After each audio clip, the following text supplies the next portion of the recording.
Hello Internet, and welcome back to my reviews of the Mission Impossible films leading up to Mission Impossible The Final Reckoning. Last time we covered Black Widow, and now we made it up to the fourth entry that stopped adding numbers at the end of the title, and opted to include badass subtitles. Today, we're taking a look at Mission Impossible Ghost Protocol. Released on December 16, 2011, Mission Impossible Ghost Protocol was directed by Brad Bird, a director known for animation with movies like The Iron Giant, The Incredibles, Ratatouille, and Incredibles 2. This is his first time directing a live-action movie, as not a whole lot of directors are able to pull off both animation and live-action masterfully. Brad Bird only directed one other live-action movie after this, and that was Tomorrowland in 2015. And fun fact, darling, Brad Bird himself does the voice of Edna Mode in The Incredibles and Incredibles 2, because he took over the voice himself after several failed auditions. And also, no capes! Another fun fact, Mission Impossible Ghost Protocol was actually the very first Mission Impossible movie I ever saw, and it was in a theater no less. Just like how 2012's The Avengers was the very first MCU movie I ever saw, and it was also in a theater. Gotta start somewhere, I guess. And Ghost Protocol was actually the entry that re-energized the Mission Impossible series according to some sources. And after seeing this movie a few times, I can totally see why.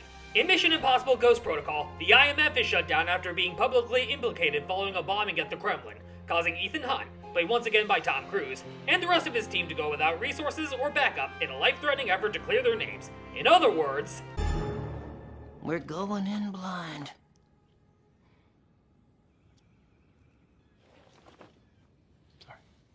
While Luther Stickle appears in every Mission Impossible movie, he doesn't appear until the end of Ghost Protocol with an uncredited cameo from Ving Rhames.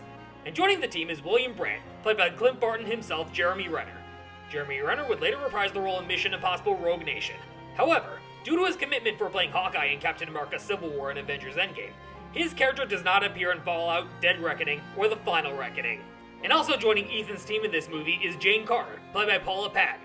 However, she's not the only Agent Carter to appear in the Mission Impossible series, as the real Agent Carter appears in both Dead Reckoning and The Final Reckoning. God damn it, Barb! You know I had to, since Haley Atwell is best known for playing Peggy Carter in the MCU, and she plays Grace in Dead Reckoning Part 1 and The Final Reckoning. And then we have Swedish actor Michael Nyqvist as the film's main antagonist, Kurt Hendricks, a Russian nuclear strategist codenamed Cobalt. Probably the most forgettable villain in the entire series, and a huge step down from Philip Seymour Hoffman in Mission Impossible 3. And also, Léa Seydoux as Sabine Moreau, an assassin working for Hendricks. Léa Seydoux is also known for portraying Madeline Swan in the 007 film Spectre and No Time to Die, Margot Fenring in Dune Part 2, and also has roles in The Grand Budapest Hotel and Inglourious Bastards. As always, this video contains spoilers to Mission Impossible Ghost Protocol, so if you have not seen it yet, please do so before watching this video. But if you have seen it, sit back, relax, and enjoy the movie that brought the Mission Impossible series to new heights. Literally. This is Mission Impossible Ghost Protocol.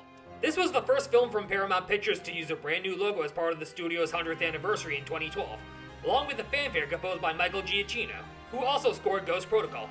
Too bad the stars surrounding the mountain weren't replaced with Sonic the Hedgehog's rings, am I right? The movie's biggest stunt involved Tom Cruise climbing up the Burj Khalifa in Dubai without a safety harness. A big step up from when Tom Cruise sported a Goblet of Fire haircut, risking life and limb traversing through the Grand Canyon at the beginning of Mission Impossible 2. Anyway, we start off in Budapest, where IMF agent Trevor Hannaway, played by Josh Holloway, is killed by assassin Sabine Moreau, played by Léa Seydoux, who steals Russian nuclear launch codes to sell to a buyer who goes by Cobalt, who we learn later on is Kurt Hendricks.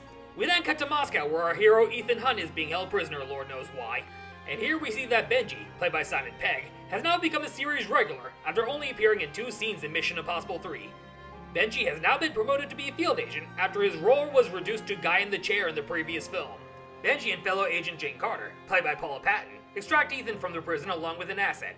And how do they achieve that? By having Benji create a diversion by hacking into the systems and breaking some inmates out and starting a riot. All while Benji plays Ain't That a Kick in the Head by Dean Martin on loudspeakers. Because nothing beats an epic prison break sequence than adding a classic Dean Martin song to play in the background. That song also makes an appearance in Fallout New Vegas, which, in case you're wondering, did not foreshadow the title of the 6th film, which coincidentally is called Mission Impossible Fallout. Ethan misses the designated extraction point, much to Benji's annoyance, so he can look for an informant named Bogdan. And so, they book it out of the prison and onto the series' first fully CG animated title sequence after lighting the iconic Mission Impossible fuse. And something I've been noticing a lot with these title sequences is how they practically spoil important clips from the movies, but without any context so viewers are safe. Plus, J.J. Abrams actually serves as one of the producers for this film, and Rogue Nation, and Fallout, along with Tom Cruise himself. And seeing that this is Brad Bird's first time directing a live-action movie after a bunch of animated hits, I say he deserves a pat on the back, because I would imagine it's damn near impossible to direct both animation and live-action and expect great results from both, if you're used to one format of filmmaking and not both. A lot of animation directors have struggled adapting to live-action, but I say Brad Bird did a very solid job for his first live-action outing. And of course, Ethan is baffled over the fact that Benji passed the field exam, and that he's now a field agent. And their next mission, should they choose to accept it, is to head to the Kremlin to obtain information about someone who goes by Cobalt.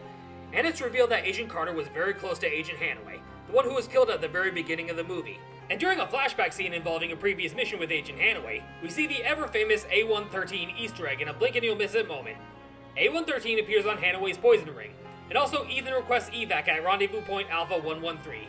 That's how you can tell that this movie is directed by someone who is well known at Pixar, because Classroom A113 at the California Institute of Arts was used by such iconic animators like Tim Burton, John Lasseter, and even Brad Bird.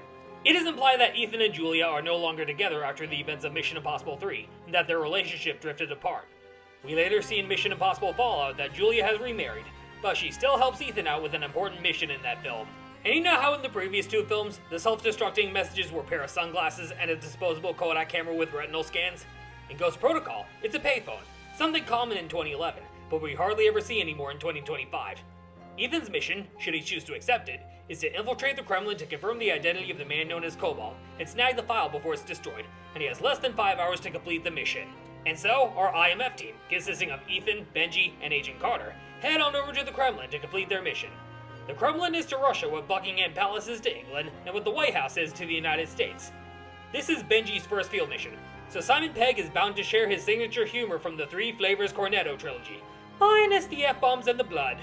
The mission goes according to plan in a scene taken straight out of your average Metal Gear Solid stealth stage, but things go tits up when their cover is blown by Cobalt, who broadcasts across the IMF team's frequency, alerting the Russians to Ethan's team. And even though Ethan, Benji, and Agent Carter book it out of there, a bomb goes off destroying the Kremlin.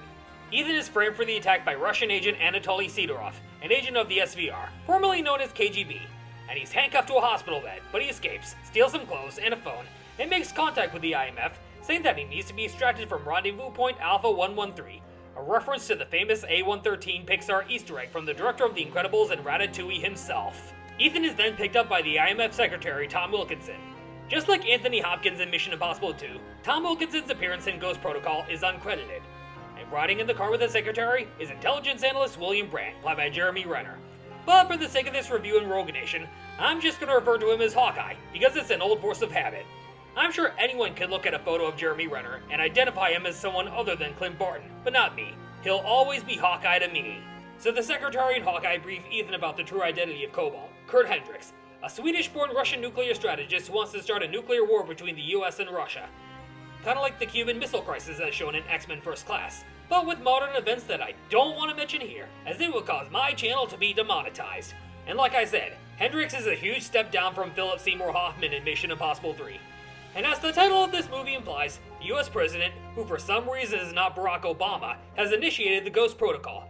That means the entire IMF is disavowed. So in other words, we're going in blind.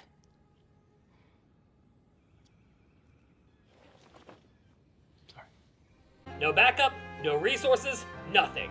The IMF are now in hiding after taking full responsibility for the bombing of the Kremlin, which Hendricks caused to cover his theft of a Russian nuclear launch device. That's why it's referred to as Ghost Protocol. So yeah, Russia and the United States starting a fucking nuclear war, that just screams 2020's current events like you wouldn't believe. Again, I don't want to go further down that rabbit hole because my channel will be demonetized or worse. And even though the president initiated Ghost Protocol, disavowing the IMF, Tom Wilkinson secretly orders Ethan to continue pursuing Hendricks. But then, that meeting goes tits up when Tom Wilkinson is killed by Agent Sidorov and his forces. So now, Ethan and Hawkeye have to escape and meet up with Benji and Agent Carter.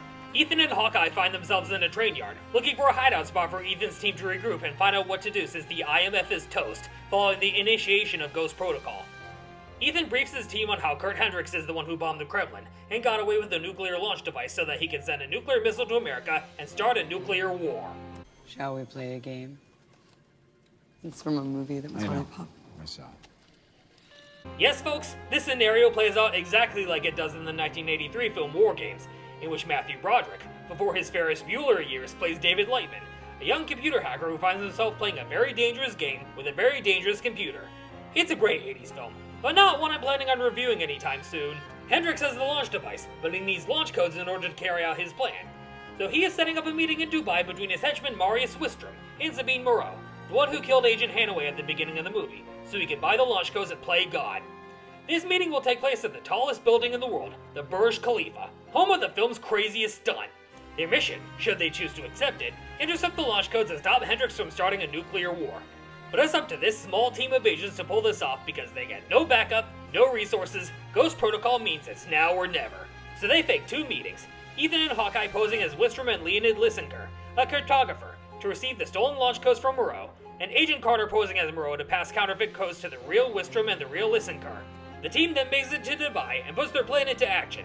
As to why Tom Cruise has to climb the outside of the Burj Khalifa, is because they need to get into the server room from the outside, because they don't have any outside resources for their mission. As how Ethan has to climb up the outside of the Burj Khalifa is through a special device that sticks to walls as long as you're careful with how you move your hand. And keep in mind folks, Tom Cruise did his own stunts during this sequence, and every other film from this one to The Final Reckoning. No green screen, no soundstage, no playing it safe, just risking life and limb for real authentic stunts which thank the Lord will finally be acknowledged by the Academy. While Ethan is Spider-Manning his way up the Burj Khalifa, we see a sandstorm coming, which will complicate things even further. But then again, it's a Mission Impossible movie. When has there not been a close call in a Mission Impossible movie? Ethan needed access to the server room so that Benji can do the easy stuff with his hacking skills. So that's why Tom Cruise had to do that insane stunt climbing the Burj Khalifa in this movie. And why he nearly injured himself in the making of this scene. How are you not dead? I have no idea! So now that the film's craziest stunt is out of the way, the rest of the operation can go according to plan. So Hawkeye is given a contact lens with a camera implanted in it that prints photos by blinking. That's not going to be easy for anyone, going long periods of time without blinking. Then again, how else are you supposed to face off against the weeping angels of Doctor Who? The mission goes accordingly, but soon, the team is forced to give the real codes when they discover that Lysenko can immediately authenticate them. So they have to rely on radioactive isotopes on the paper to track Wistrom. And once the buy is successful, Wistrom double-crosses and kills Lysenko. And things quickly go tits up when Moreau sees that the buy of the launch codes is a setup by seeing the contact lens in Hawkeye's eye. Benji and Agent Carter subdue Moreau as she attempts to flee. Ethan says that Moreau is an asset and that they need her alive, but Agent Carter breaks that promise and attacks her as Moreau attacks Benji in an attempt to try to escape. And after hearing gunfire during the confrontation between Carter and Moreau, Hawkeye runs in, but it's too late because Carter already tossed Moreau out the window, thus compromising the mission.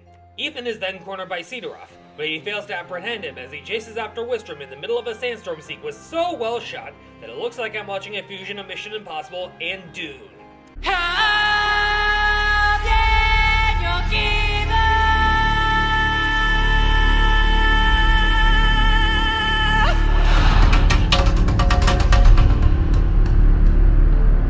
As Ethan runs through your average weather forecast on the planet Arrakis, sandworms and all, he catches up to Wistrom, who is actually Hendrix in disguise. But unfortunately, he gets away and we see that Hawkeye is not what he seems.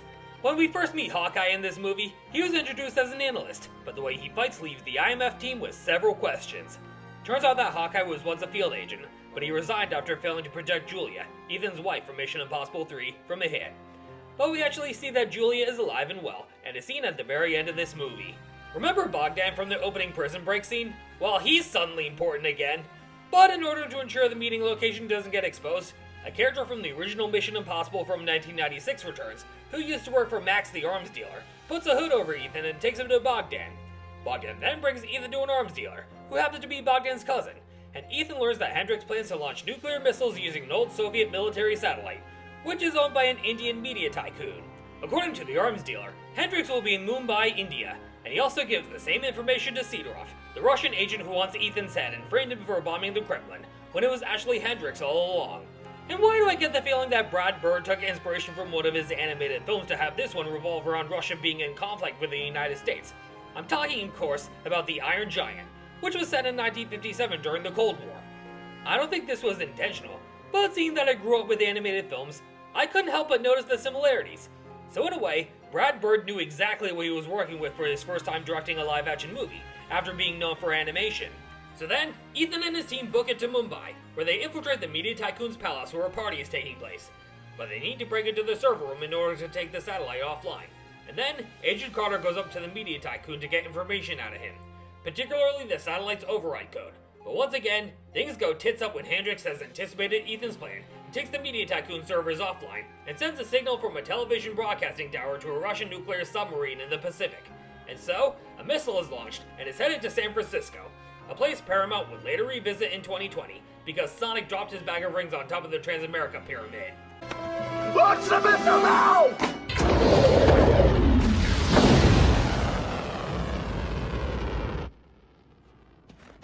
That missile is targeted to the Giant's current position! Where's the Giant, Mansley? Well, we can duck and cover. There's a fallout shelter right there. There's no way to survive this, you idiot! You mean we're all going to... To die, Mansley, for our country. Screw our country! I want to live! The only difference between this movie and The Iron Giant is that there is no Iron Giant to take the nuke into space and make the ultimate sacrifice. So it's up to Ethan to beat the shit out of Hendricks in order to stop the nuke from going off in San Francisco. While Ethan goes after Hendricks and the launch device, the rest of the team try to bring the broadcast station back online to stop the missile from destroying San Francisco and starting a nuclear war between Russia and the United States. While Ethan goes after Hendricks, Agent Carter heads inside the broadcast station to fight off Wistrom as he sabotages the station system to prevent interference from the IMF. So it's up to Carter, Benji, and Hawkeye to repair the station and stop the missile from hitting San Francisco. Ethan corners Hendricks at a parking garage where they have one final fight over the launch device.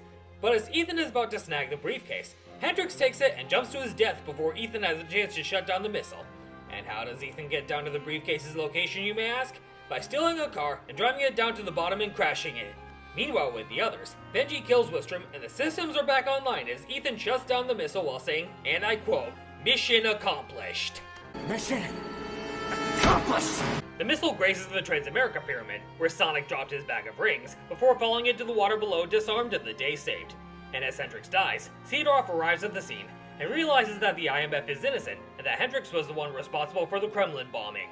In Seattle, where Sonic botched a car chase at the beginning of Sonic the Hedgehog 2, Ethan introduces the team to Luther Stickle, in which Ving Rhames is uncredited for his appearance in this movie. Ethan assembles his team for a new mission, should they choose to accept it, given to them by Luther. Hawkeye confesses to Ethan his failure to protect Julia, but Ethan reveals to him that Julia is alive and well, that her death was staged to give her new identity safely away from him, so he can infiltrate the Russian prison at the beginning of the movie and meet with Bogdan. Relieved, Hawkeye accepts his mission, and we see Julia, played once again by Michelle Monaghan, in an uncredited appearance as she sees Ethan from afar. Ethan then accepts a new mission, leading directly into Mission Impossible Rogue Nation. I'm giving Mission Impossible Ghost Protocol a 10 out of 10. This is one of my top favorite entries in the Mission Impossible series, along with the first Mission Impossible, Fallout, and Dead Reckoning. The action and set pieces make it one of the most exciting entries in the series, and I love how parts of the film were shot in IMAX. And for Brad Bird's first time directing a live-action movie after animated hits like The Iron Giant, The Incredibles, and Ratatouille, he definitely knocked it out of the park with this one. Once again, Tom Cruise kills it as Ethan Hunt, and the Burj Khalifa climb is one of the top-rated stunts in the entire Mission Impossible film series, along with a good majority of stunts from Mission Impossible Fallout, and the motorcycle jump off a cliff from Dead Reckoning. Jeremy Renner did great in this movie, and Rogue Nation, way before he picked up Clint Barton's bow and arrow in The Avengers, even though Jeremy Renner made an uncredited appearance in Thor in 2011. And this was the only movie to feature Paula Patton because she does not return in any further entries in the Mission Impossible series. In other words, she was a one-and-done character. If there's one thing that I have to nitpick about this movie, it's that the main antagonist was forgettable, and he was a huge step down from Philip Seymour Hoffman in Mission Impossible 3. But that didn't stop the action in this movie from being some of the most exciting we've seen in a very long time. Not just in the Mission Impossible series, but in cinema as a whole. And it was the highest grossing film of the series until Mission Impossible Fallout, which I will get to after the next entry in the series. As I've said before, Mission Impossible is one of those rare film franchises that gets better with each new entry, unlike the Fast and the Furious where it's the exact fucking opposite, and I will not be reviewing any Fast and Furious movies on this channel. But Mission Impossible Ghost Protocol brought the series to new heights and re-energized the series as a whole, and it was my introduction to the Mission Impossible series, just like how The Avengers was my introduction to the MCU. I'm happy I got to see this film again, because I didn't have time to do so before Dead Reckoning back in 2023 due to our crunch schedule. And I've already reviewed Dead Reckoning on this channel, and I won't be re-reviewing it unfortunately. as much as I would like to. But if I get any comments saying I should re-review Dead Reckoning to see if my thoughts have changed, then I might reconsider. Stay tuned for my upcoming review of Mission Impossible Rogue Nation coming soon, as well as Thunderbolts, Snow White, Superman, Lilo and Stitch, Fantastic Four, How to Train Your Dragon, and more throughout the rest of spring. Till then, I'll see you all next time.